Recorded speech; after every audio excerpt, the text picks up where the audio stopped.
True Crime Conversations acknowledges the traditional owners of land and waters that this podcast was recorded on.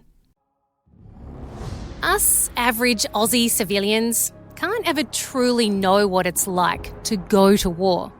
To be on the ground when the enemy is upon you, guns and IEDs ready to kill and maim, your life or theirs, a constant battle. For Heston Russell, a Special Forces combat veteran, it was his job to navigate that on a daily basis when he and his November platoon colleagues landed in Afghanistan. Amongst the dust and the wreckage of years of fighting, Heston had to make decisions that none of us would ever hope to be responsible for. Do I pull the trigger? Do I send my men into that building? Do I continue to engage with the enemy or help retrieve the pieces of my fallen soldier? All of these very important decisions have to also be weighed up against the rule of war that the Australian Defence Force are bound by when on the battlefield. But what if you were accused of breaching those rules? What if the media then ran stories linking your name to the words war crimes without there ever having been a trial?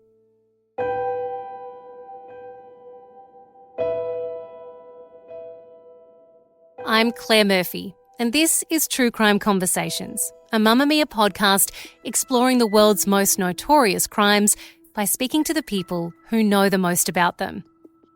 Heston Russell's been through more than many of us can imagine.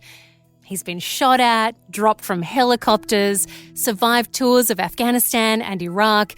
He's led his men into uncertain territory, relying on intelligence to point them in the right direction when the enemy looks all too similar to civilians. But it was when he was back home that he faced the challenge that would become his life's purpose. How do you defend yourself when you and your men are accused of war crimes, even when you have the evidence that the story being told doesn't match up to the reality, but no one will listen? How do you do that when those who had your back 100% while you were in battle all of a sudden leave you in the dust? Heston sat down with us to discuss his life in uniform and the fight for his and his men's reputations. Heston, thank you so much for agreeing to sit down and have a chat with us today. We've got decades of things to discuss with you today, so we're going to try our best to get through it with you. But I wanted to start kind of back at the beginning because you grew up, when we say in a military family, normally it means like mum or dad served and you become like an army brat and you move around the country a lot. But your type of military family is like grandparents and great-grandparents, and we're talking about, you know, a relative who served on the Western Front in World War I. Like, you've got a very long family history of military service. So for you as a kid, was there ever an idea that you were going to do anything else other than serve in the military? Yeah, I'm a fifth generation veteran. Even my brother served as well. But growing up, you know, dad was in the military and we moved around and we knew that mum's dad and mum had been in the military, but it wasn't spoken of a lot. It's only been these last few years going through all these trials and tribulations and media and all the rest that my ancestral heritage going back 5 generations has become the topic of conversation. But no, I mean, growing up, going through school, there were all the different machinations of, you know, everything from an astronaut through to Superman, or Batman at some stage I was going to be. Oh, Batman, got to get that correct. Absolutely. It was my favourite T-shirt. I wouldn't let mum wash it, apparently. I'd sneak out at night as a 4-year-old and get it from the washing hamper. Cute. Being brought up around dad and his mates and their sons and all the aspirational men in my life, particularly as I went through a phase of being overweight and unpopular at high school, I kind of saw myself self-actualized, or at least the most aspirational version of men in my life being those in the military. And that was more so the influence to me, as opposed to a, you know, desirement to fulfill a family legacy. Well, let's talk about that struggle.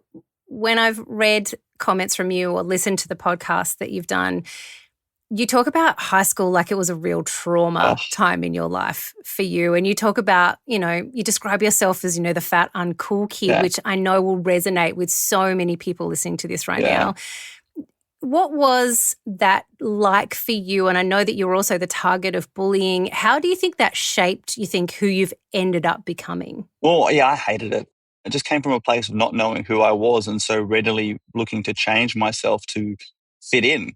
And it's interesting because being where I am now and the experience I've had since, it's actually kind of the personality profile that kind of thrives for Defence Force recruitment. We call it the Lost Boys, the Peter Pan Lost Boys syndrome, where, yeah, it's Oh, actually really easy to then go on and see a life in the military as, this opportunity, this journey that provides this structure to help you develop an identity. And yeah, it was a really confusing time for me, even on a sexual perspective. Like, I never had a girlfriend. I tried to have a girlfriend. I guess I started to find guys attractive, but more so in an aspirational way. I wanted to be fit like them. I didn't want to be romantic with them, but yeah, and at the same time, it was, parents' divorce, all that good stuff. And I just really struggled not having, I guess, a good friend or a good friendship group and mentoring within that helped me to get through what was a pretty crazy stage. And I also didn't want to bring those troubles home. So I really dealt with them a lot on my own and didn't really tell my parents a lot about what was going on. was that choice because you knew that your mum and dad's relationship was struggling too, that you didn't want to add to that? Because they did, as you mentioned, separate when you were younger too. Was that part of that decision not to want to bring that to them? I think it was more so about not wanting to seeing it as failure and not wanting to, just further, I guess, own up that I was struggling, that I wasn't achieving as high as I expected me to be, or they expected me to be, or more so they wanted me to be happy and all the rest. So I've developed along my life a good skill of being able to, I guess, gloss over things so as others don't worry about me, essentially. We are going to bring up your sexuality as it pertains to your actual defamation Yeah, case later yeah, on. In your case, it does become interesting when you factor in that you are in the military yeah, at that point where you're still trying to figure yourself out. yeah, What was it like for you to be in that really hyper masculine environment around men who, and I know you've kind of said that there's a little bit of a Lost Boys perspective there, but yeah. the perspective we see of military men are like these tough, sometimes homophobic, like real straight man's man kind of environment. How was that for you when you're trying to figure out who you are when you're in that hyper masculine environment? I think context is key. In particular, I joined the military in 2003, so very different time. And I then joined into the Special Forces in 2010.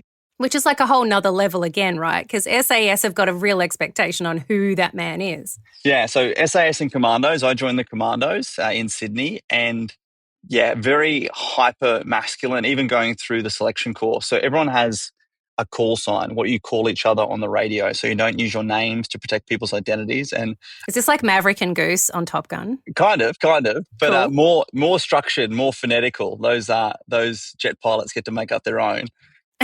As the commander, I was an officer and I became a commander, so a platoon commander of 40 people in the commandos. Your call sign was always Alpha. So the commander's call sign was Alpha, and then my platoon was November, so I was November Alpha.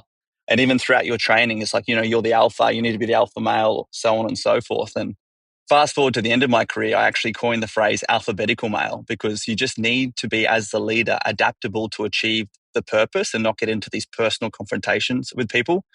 But, the unit was 400 men, qualified commandos, plus another, 500 or 600 support staff, and not one single openly gay person. But again, this was 2010 onwards. And the fascinating part is, like, to call someone gay and all the rest was still, derogatory, but in like a jovial way. But the hard part is explaining to those on the outside that military culture and that hyper operationally focused special forces culture, where it really did not matter what you did in your personal life as long as it did not impact on your ability to deploy at a moment's notice to achieve a mission. We deployed on a dime to Afghanistan, Iraq, to other theaters of war, to other conflicts, to other emergencies to help out the government. And it really came down to how good you were at your job and how well you worked together as a team.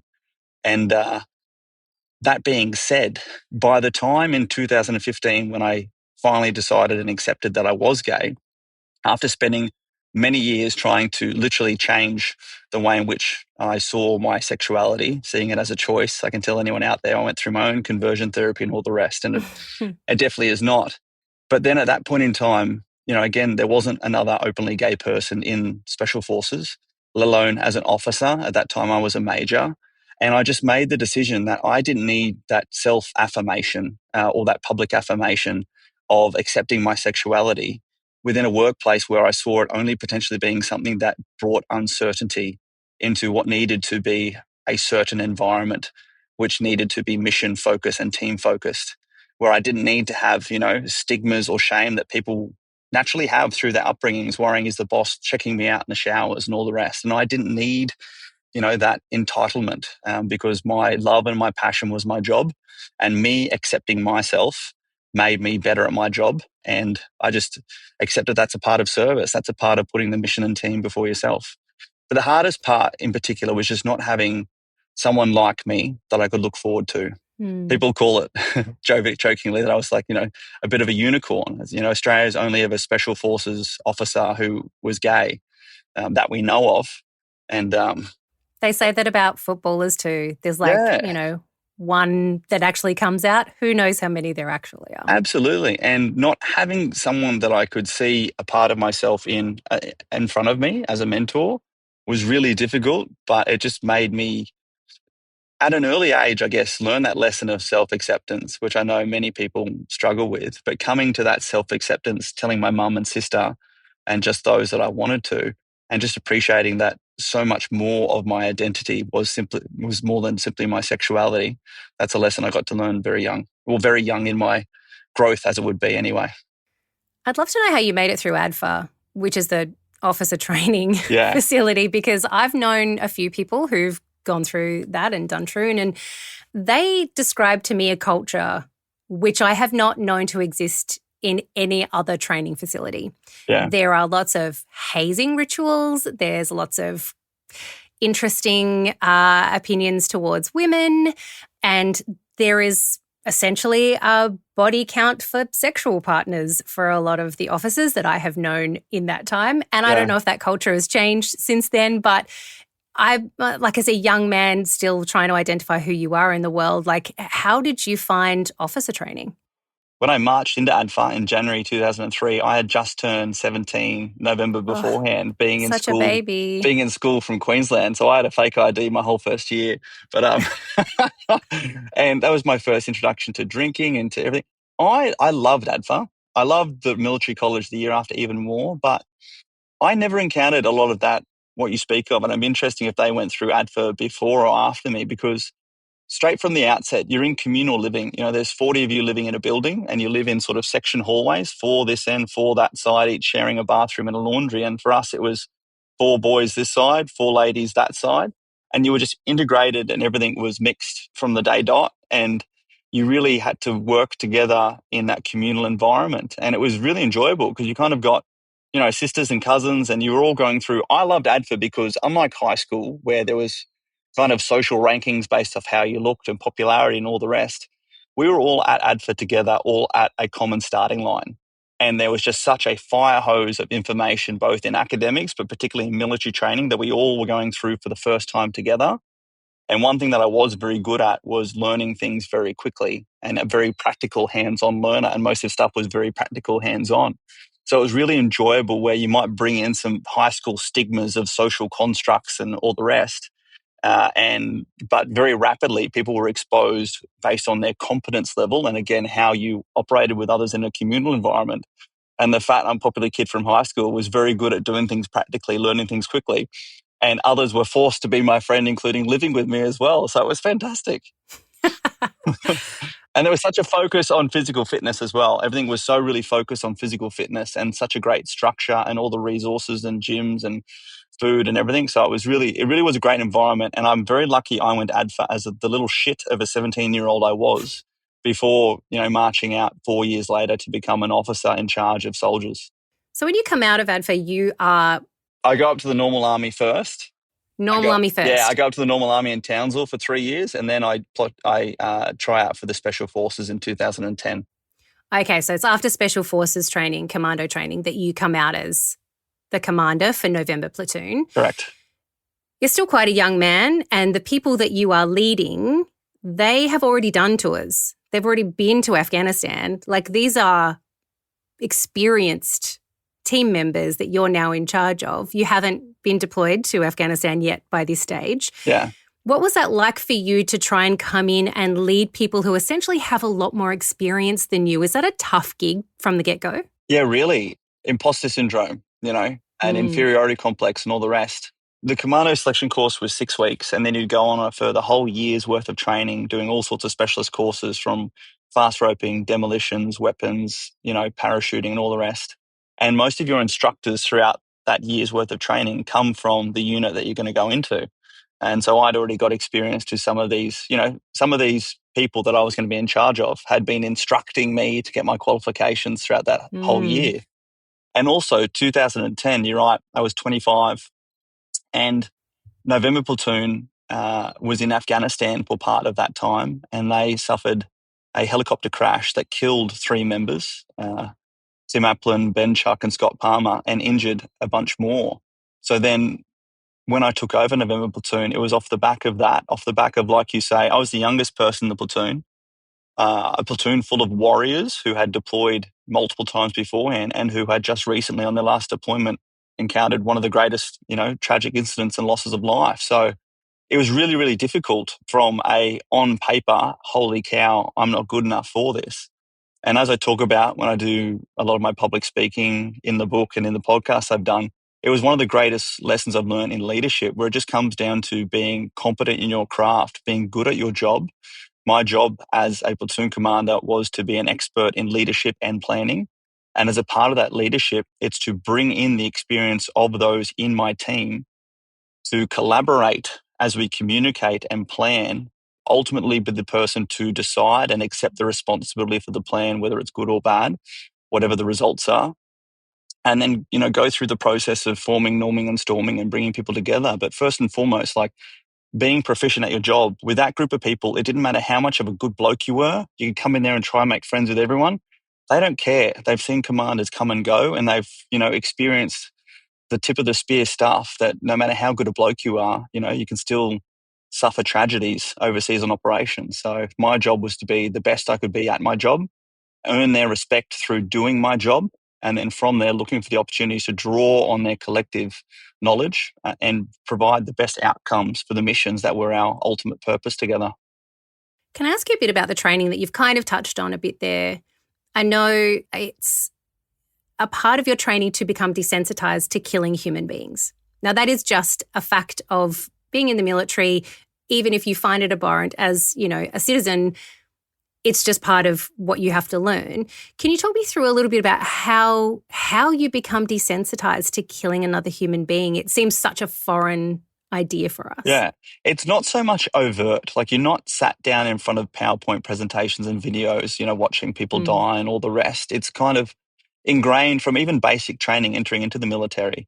You have to go to the range and learn how to shoot the rifle, and the targets you shoot at have, sort of the outlines of people, like an armed person running at you, through to just so much of the training that you do, whether it's blank fire training and scenarios, you're shooting at people, you're shooting at each other, you're dressing up, playing the enemy against each other. When you say dressing up like the enemy, is it the enemy of the time? Is it, because I'm presuming at some stage it would have been German soldiers in our history, and now it seems, still Middle Eastern people who aren't wearing uniforms. Are we talking about dressing up like that? Great question. So throughout basic training, so throughout my ADFA days and even in my time in the normal infantry up in Townsville, so the military has developed this doctrinal enemy called the Missourians that have their own uniforms, their own weapons, their own equipment. We basically designed a whole doctrinal enemy force that are per the conventional land on land, air on air, sea on sea battle.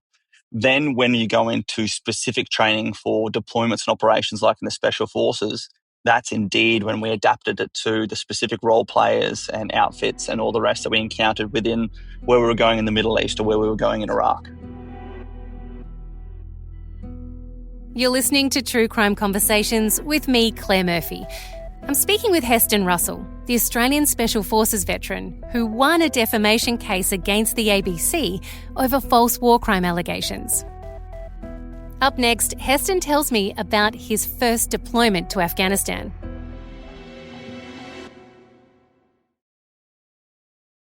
So, I love that your first deployment to Afghanistan wasn't like the standard military deployment, because you got to escort then Prime Minister Julia Gillard to Afghanistan. Can you tell me what that was like? Yes, I was her personal security officer. So for ease of explanation, I was her personal one-on-one bodyguard. And yeah, you're right. Again, I've been chomping at the bit to deploy to Afghanistan. This is November 2011, but my first job was manning the counter-terrorism, which is, the critical response requirement in Australia.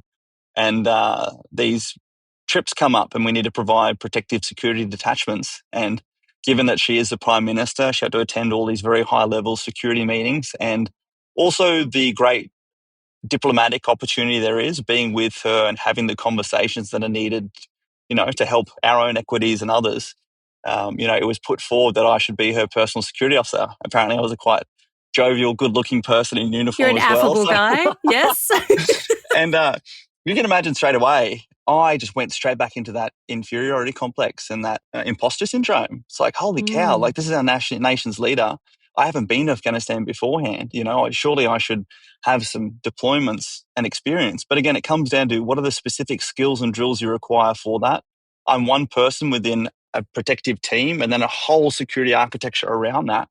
My job is just to be an expert in my job, focusing on her and doing what's required there. And it was really incredible. I left that deployment with an excellent impression of Julia Gillard, whereas previously, just watching on TV and all the politics, I did not.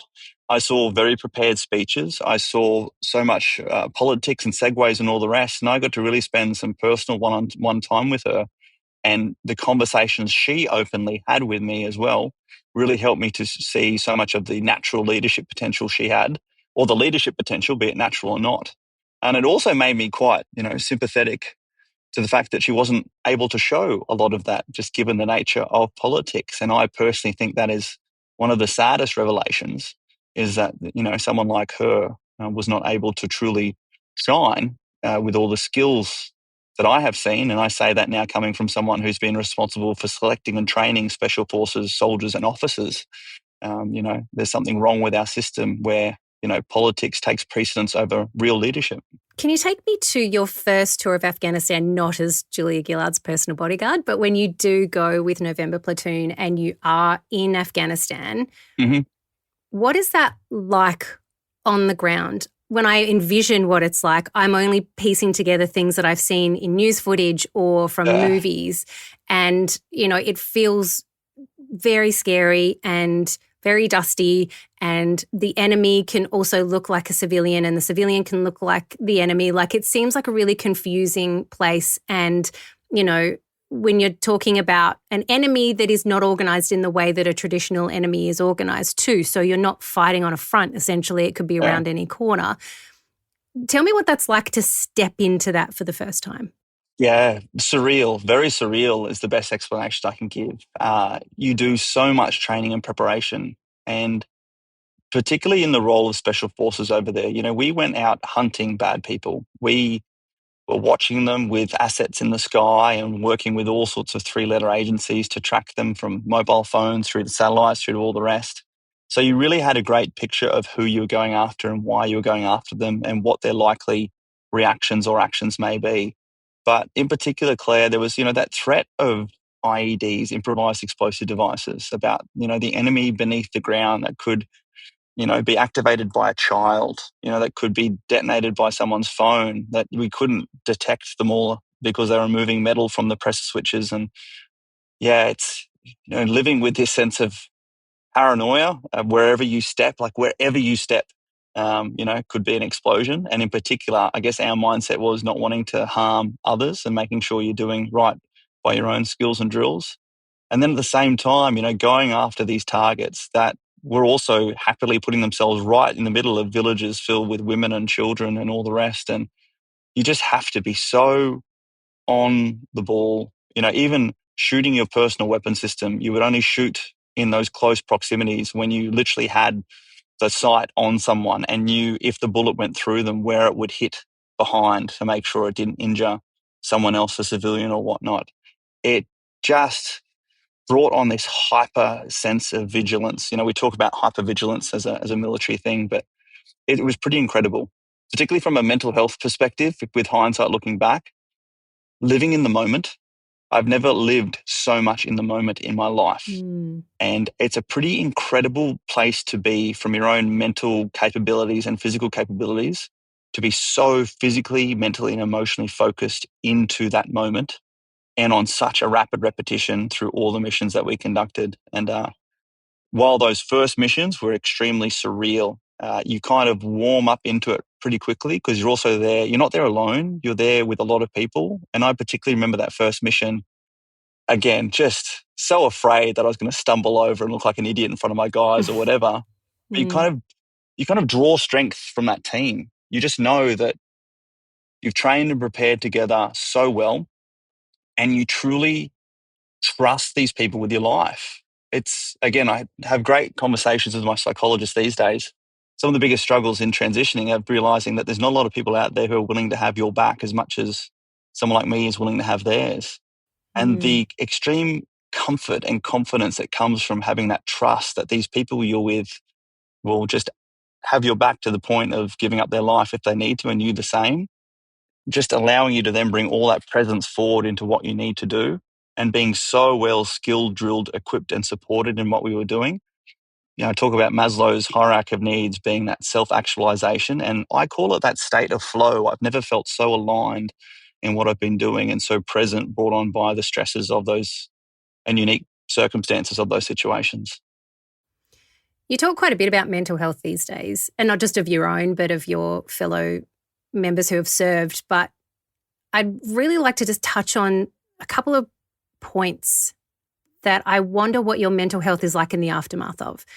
And the first is losing a colleague while you're serving. So you've spoken about one of your men who stepped on an IED in a doorway in a village, and you go into like a fair bit of detail about how he essentially exploded into 1,000 pieces in front of you. And it's like, how do you even compartmentalize or even process that?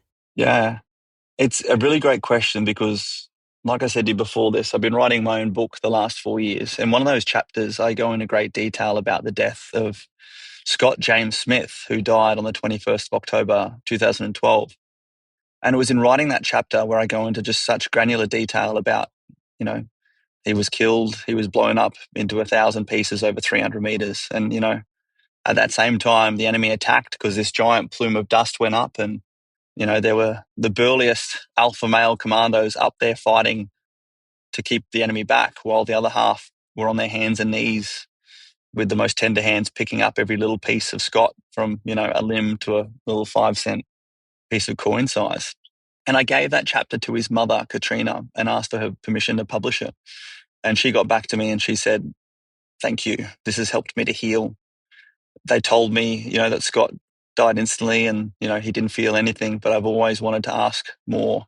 But I've always been too afraid to ask any of you that were there because I never wanted to re-traumatize you." And she's like, "This has helped me to heal. And so many other Australians need to read this because we too easily not glorify, but perhaps romanticize or gloss over the loss of life. But it's devastating. It's incredible to just see what can be done to a person that does not deserve to die that way. But at the same time, it's so incredible to also be so inspired by someone that it has happened to in the line of service, doing what they wanted to do with the people they wanted to do for a purpose they so believed in.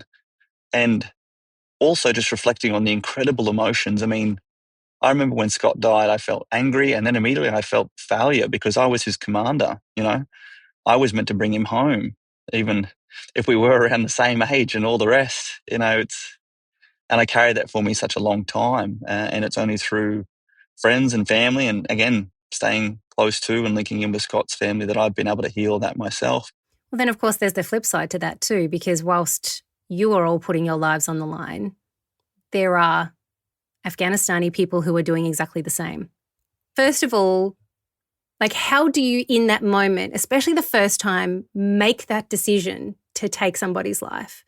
And then secondly, I'd really like to know, and this is something I think a lot of us civilians don't understand, is the accountability of that? For sure.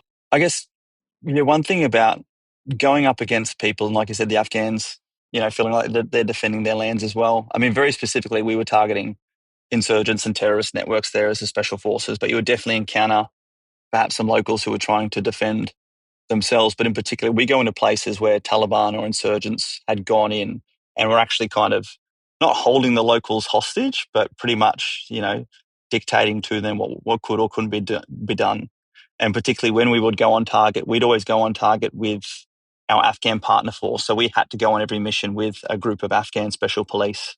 And straight away, they were the incredible ones who could speak to the locals, and the locals straight away would be giving up who's not meant to be here and where they are and where all their equipment is. So it's really, there's so much of this narrative that the public doesn't get to hear about, but part of the storytelling is part of that process. And then, it's this battle of wills. Like you said, we're there to do a job, and even the insurgents and terrorists and all that, they are fully ideological into that they are doing the right thing. At the end of the day, it's a contest of wills.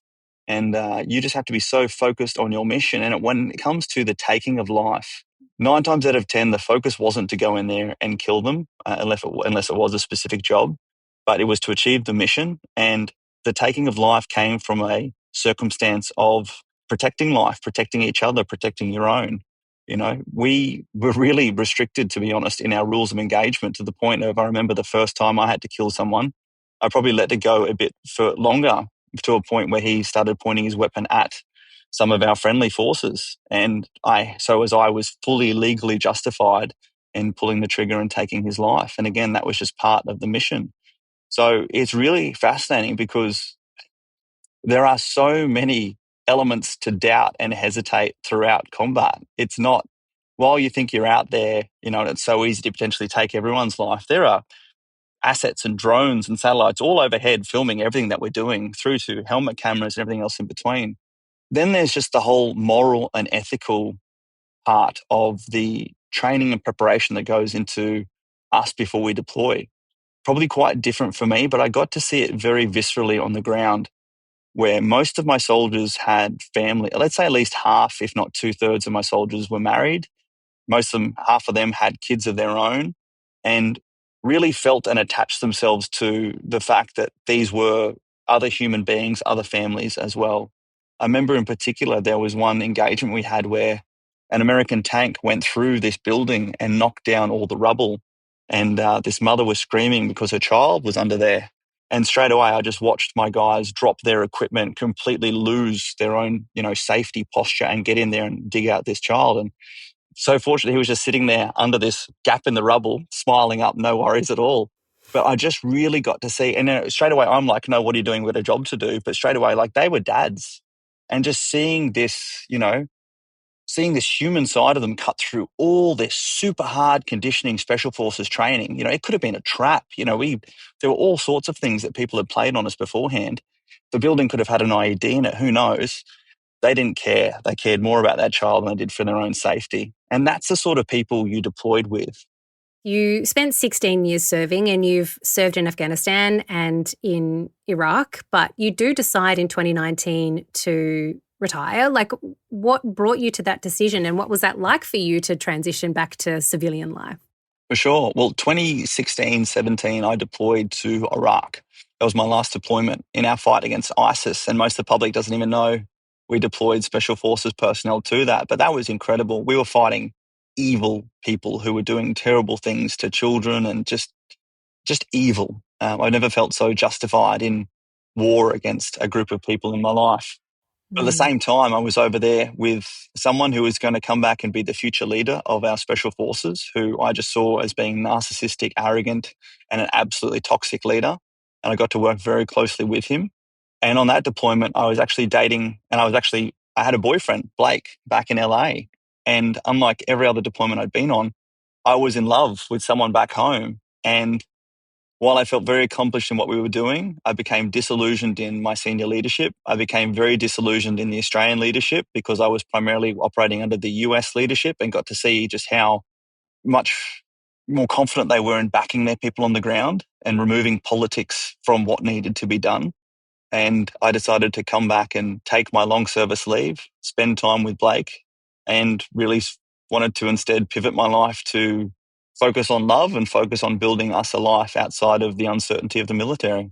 I love that. As much as it's like a big transition for you, I love that love was the catalyst. That's It was. gorgeous. But it was an interesting transition in that identity and failing to understand identity. And we touched on this at the start, going from being a lost teenager to having my identity indoctrinated into the military, where put service and team before yourself, to then accepting my sexuality and then jumping into my first ever public relationship, and then bringing a brand called Barry's Boot Camp and being very public in the media and that to Sydney. I immediately traded this secret identity of being a special forces officer and commando and military service and the values of selflessness, responsibility, courage for a society which rapidly became about selfishness and entitlement. And, you got to represent yourself first or people, will pass you over, through to defining myself by the job that I did and the relationship I was with, and not appreciating that while I was emotionally intelligent, I wasn't emotionally mature.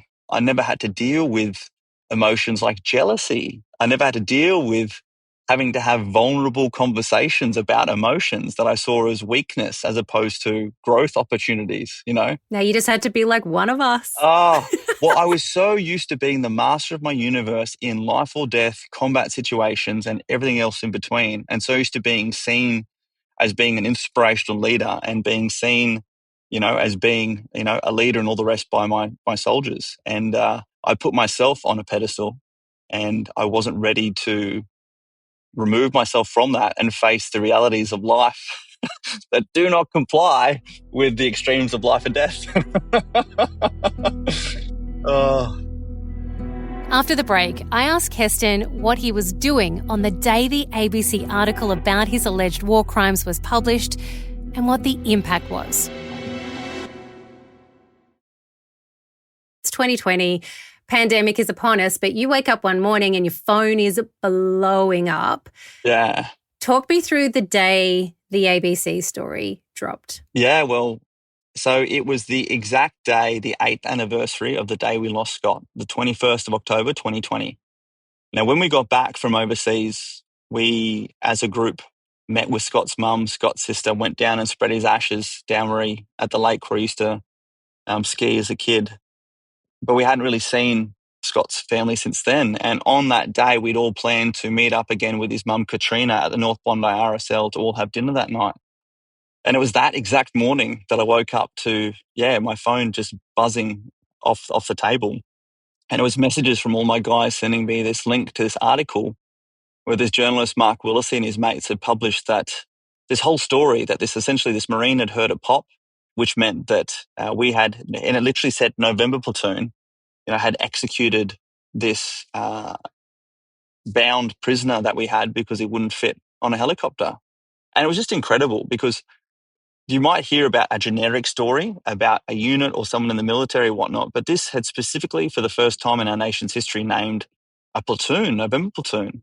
And that could only be 30 or 40 people, that specific platoon in 2012, and that was us. And I was the commander. There was no one above me. I was November Alpha. So it was so surreal. And on that day, you just could imagine the emotions that flew through. So I just I called the APC, left 2 messages with them, and I just started reaching out to some of my former commanders and waiting to hear from someone from the Defence Public Affairs or someone to jump onto this, but no one got back to me. And that night, when I went and met with the guys and met with Katrina, Scott's mum, there were so many emotions, so many tears, so many people just like, what do we do about this? And by this time, the Brereton report and inquiry had been dragging on and it really caused a lot of damage, bringing some of us who had been out back in to show us some pretty graphic stuff and try and interrogate us. And a lot of people were really emotionally bruised and damaged. And that was kind of when I got given my new mission. By this time I'd broken up with Blake at the very start of the pandemic and I was a bit isolated and alone. And next thing this fight came about, they were targeting my guys. And if there's one thing you can't do, it's target them without dealing with me. So that set me off on the next 5 years.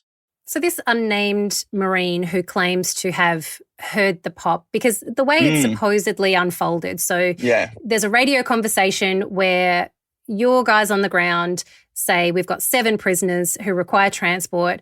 This unnamed person said there was only room for 6 on the helicopter, and then he claims that he heard a pop, and then the next radio transmission was, now we have 6 prisoners to transport. And so his summation was that Australian soldiers had just murdered a prisoner in order for that to happen. But I'm really interested to know, did you recognise this unnamed Marine? Because he eventually would do interviews with his face on show, and I presume that you would have maybe got into that helicopter with him. Did you know who this person was? It was so incredible.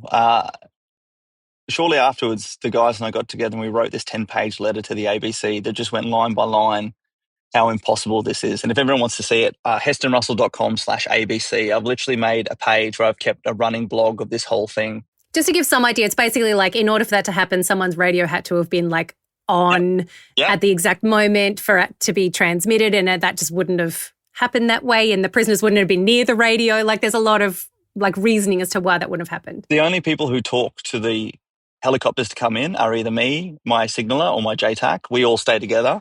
We are never anywhere near prisoners because you don't want them hearing what you're saying. Right the way through to this guy said that he just watched us tackle and hogtie them. It was a nighttime operation in Helmand province, he said. He was in a gunship, which means they never land. So he's flying around at a couple of thousand feet. How did he physically see that? You can't carry someone once you've hogtied them. Like there's just all these impracticalities to it. And then the kicker for me was, this was now 2020 when the article was being published. So some 8 years later, he had decided that pop was us executing someone, and then he's decided to come forward.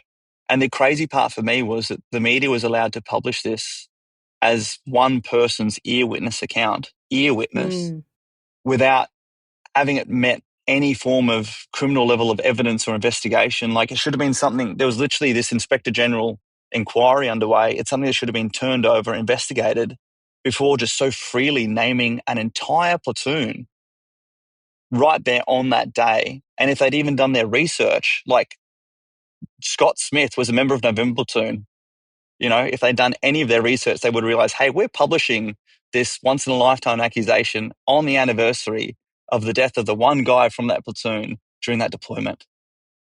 It was just absolutely mind-boggling. And as far as like my brain snapping, you could just imagine the internal conflict I was going through.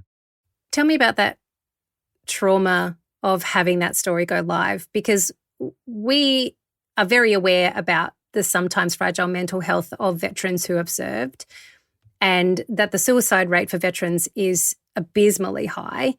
What does that do to your team, to your men, when allegations like that are printed? Like, what's the immediate aftermath of that for them? It was devastating. It was like a bomb went off within our group, where our entire career, that entire deployment is all done outside of public knowledge. You're not even allowed to have a social media account in your name. We have protected identity status. We do all these things in the silence because it needs to be done. And part of what we do is also saving people from knowing some of the bad things that need to be done in order to keep the world that we enjoy safe. And all of a sudden, for the only public record about your platoon and your service to be the allegation that you're a war criminal, and as it gained more and more media traction, I had soldiers saying to me, hey, my daughter just came home from school where this was discussed by her teacher and others. And she said that that's my daddy's platoon, and little kids were calling her dad a war criminal. Children were having these conversations in schools. That's the flow-on effect. Right the way through to, even some of my guys are applying for jobs in the unstable life that often is the transition of a veteran. And, they chose to remove their military service or service within special forces from being on their resume. They've never been charged or convicted as war criminals, but in the court of public opinion, some journalist has callously published an ear witness account of one person as fact without even interviewing a single one of us who were there on the mission. It just sent these shockwaves where some people just did not want to be associated with our service because the only public record was that we were war criminals.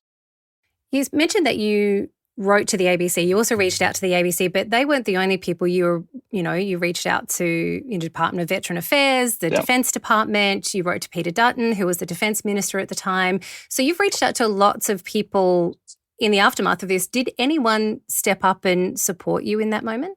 No, I submitted 2 complaints through their proper processes. We stepped up a petition. They got 27,000 signatures through the Parliament. As far as anyone stepping up, Ben Fordham in the media stepped up for me massively, and some other members in the media, but none quite like Ben did.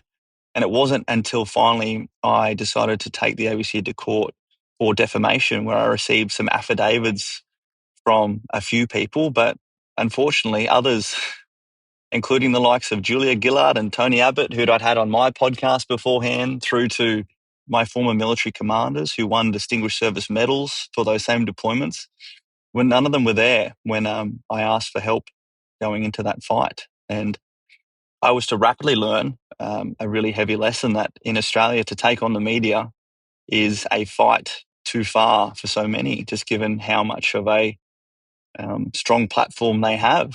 If they decide to turn on you, they can so easily destroy your life, which was so fascinating for me because, I'd lived through combat. I lived through real life and death. And even particularly for me, it was my old military commanders who I turned to, and to see them worried more about their careers and their families back home, too afraid to enter into this fight. It was just so fascinating for me how it was actually more dangerous for the life I wanted to live back home to take up this fight than it was to fight in actual combat, as they accused us of doing. Yeah.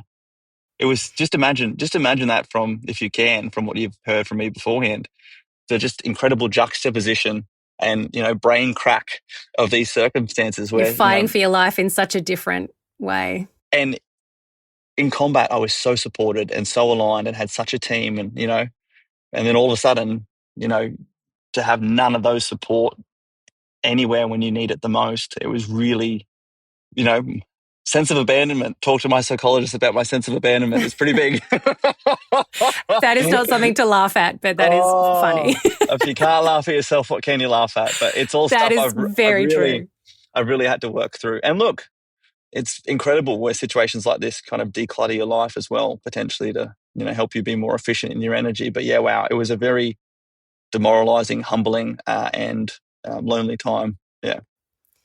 The reason you actually reached out to Peter Dutton was really quite significant because you had realised that in some of the reporting about this alleged war crime that the facts were actually quite incorrect. And you could prove that if you could get some documents released by the Defence Department about your deployment. Can you talk me through when you realised that things were not adding up? Yeah, I pushed. Every time the ABC released something, we got into this bit of a back and forward. And every time they released something, trying to double down on their story, I was able to pick it apart. And this one time they overstepped. They overstepped so far, and they said that they had put a request into the Defence Force for a Freedom of Information request for the dates between June and July 2012, quote, when this incident occurred. And straight away, I dug up my old deployment record, which showed that I didn't deploy with my platoon until July. We didn't commence operations until August, and we didn't go into Helmand province, where it was said this incident occurred, until September. And straight away, I jumped on this and I wrote to Peter Dutton, and all I just said, can you please make my deployment order public for once and for all? We can prove, how wrong they are. And 30 days later, as per the ministerial requirement, he wrote back to me with a lovely hand-salutated letter saying, I've always thought our veterans deserve more respect, and if you need help, including mental health or welfare support, here's the welfare hotline. So instead, I took to my social media, and very quickly, the ABC changed their article and said during 2012 and wrote a little footnote that was a complete lie to the public. And that was a point where I was like, wow, this isn't about facts. This isn't about truth. This is about winning this now public argument. And the person who is the minister responsible for me and my soldiers, who could have helped end this in a single stroke of a pen, is not even willing to enter into this fray. Talk me through some of the other allegations that were put up against you. One which was very easily refuted after you showed extra footage from a helmet cam, and another which included men under your charge who supposedly murdered prisoners. Can you just talk me through those allegations and why you were able to show that they were not true? Absolutely. So during my court case, the ABC quickly published this follow-on story that said they had footage of a commando shooting at unarmed civilians out of a helicopter. And it was from 15 seconds worth of footage they received from an end-of-trip video. Now, because it was during my court case, I had to sit on it, but my legal team wrote to them and said, hey, they said it was me. So they said, one, it's not our client. Two, they're not unarmed civilians. And three, why have you edited this footage to add extra gunshot noises at this time and this time where they weren't beforehand? And the ABC never got back to us, but they decided to drop their truth defense, which relied on that piece of evidence. So then 2 years later, Channel 7 Spotlight worked with me to do a whole episode breaking down, how they had professionally added this extra noise. And I'd actually given the ABC the full 5 minutes worth of helmet cam footage that I had from that deployment that showed the entire sequence of us following these enemy, the guy turning, and there's me in the camera, me ordering him to shoot because over the radio we'd heard this person had picked up a weapon and we were flying in a helicopter above, very, very vulnerable. And then at the very end of the video, it showed me ordering the helicopter to land, the two of us getting out and the two of us going after these enemy only to get into an ambush. And in the footage, you see us getting shot at. You hear the bullet zipping past and us to fire back. And all of that has never been produced by the ABC. All of that went under the carpet. And instead, they took down the video once we publicly exposed that they'd added extra gunshots. And the whole narrative has been about that. So we provided them with all the real footage. And I sat there and offered to do an interview and talk through it all with them. But again, it's just been doubling down.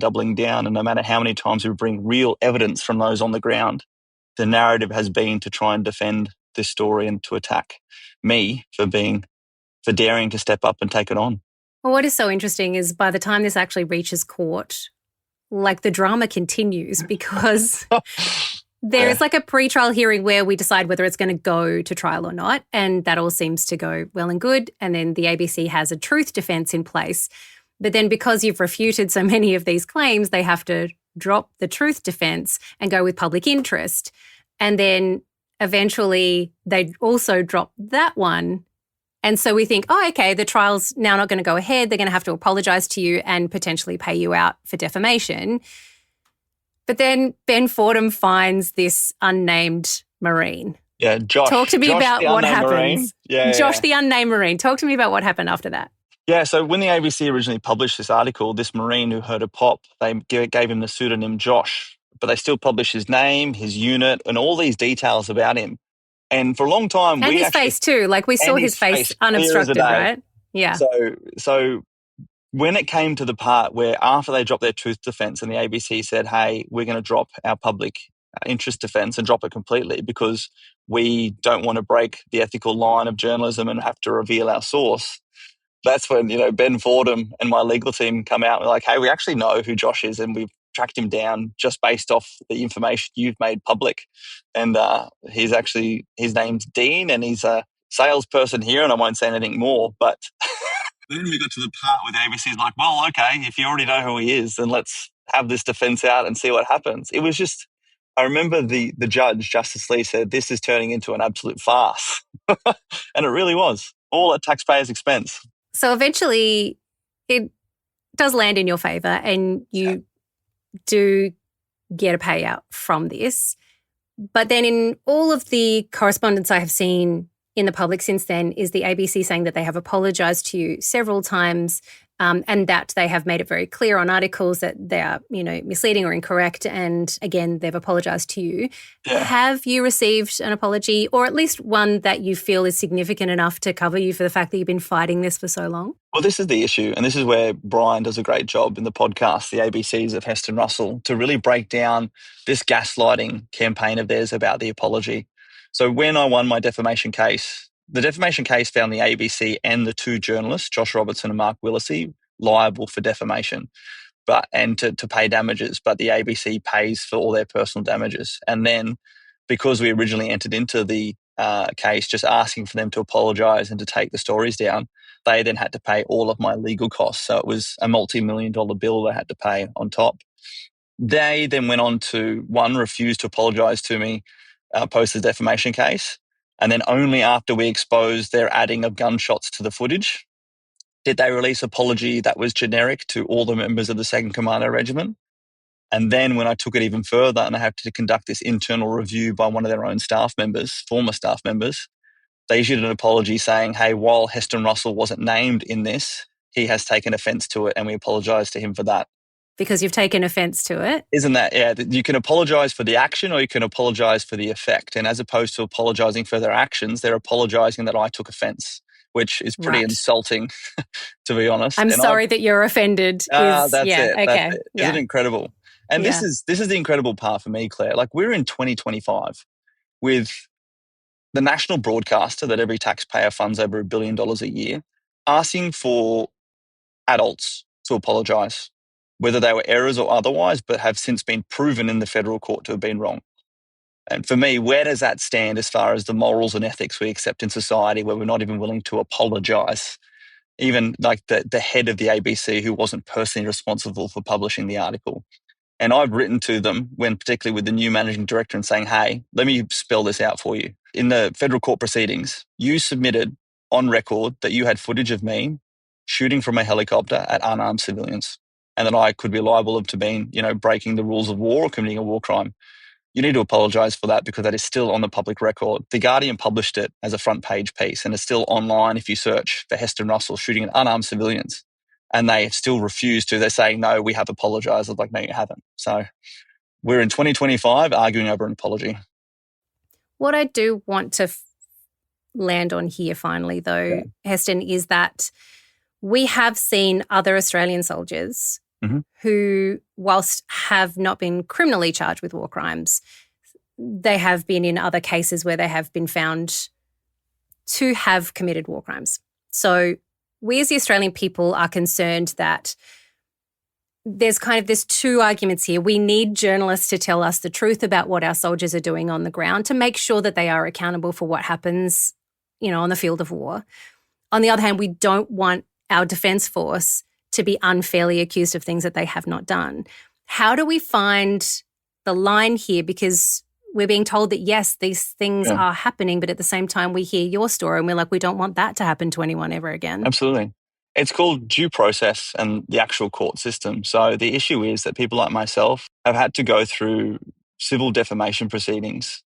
And the issue here that most people don't understand is the difference between civil and criminal prosecution. If journalists were truly focused on justice, then they would take such accusations like a Marine hearing a pop and saying that we'd killed someone to the authorities. There's specifically, the Office of the Special Investigator that is costing the taxpayer $58 million a year that's been set up by the government to investigate any accusations of war crimes from Afghanistan, to take it to them and have them gather evidence to meet the thresholds of charging someone criminally to then be tested beyond reasonable doubt in a criminal court by a jury. What is happening is we're caught up in this place where journalists can publish whatever they want as long as they can justify in civil proceedings that it meets the balance of probabilities for public interest, because it is now such a public interest case. And this has been my frustrations. We developed this Veterans Protection Act and tried to get both parties to agree to it before this election, is that as a society, we absolutely need to hold our veterans accountable for all of our actions, particularly in combat. We've now had a Royal Commission into Defence and Veteran Suicide, all the rest, and the examples from my story and the impact this has. Can we not simply agree to afford those who've been in combat the presumption of innocence and due process to have any evidence brought before a criminal court and not be played out in civil proceedings? To be allowed to defend ourselves in a court and not have to pay out of our own pockets to launch a defamation case to clear our names. That's the simple ask. And it's just simply reinforcing the legal process, not the media process, not chasing stories that under the proviso of public interest, but public interest is about, true justice, about truly determining if there were war crimes and to truly holding people accountable, not a lot of the circus that's been played out publicly. So that's that's my answer to your question. Thank you to Heston for sharing his story with us. You can listen to all 7 episodes of the ABCs of Heston Russell podcast now. You'll find a link to that in our show notes. True Crime Conversations is a Mamma Mia podcast hosted by me, Claire Murphy, and produced by Tali Blackman, with audio designed by Jacob Round. Thank you so much for listening. I'll be back next week with another True Crime Conversation.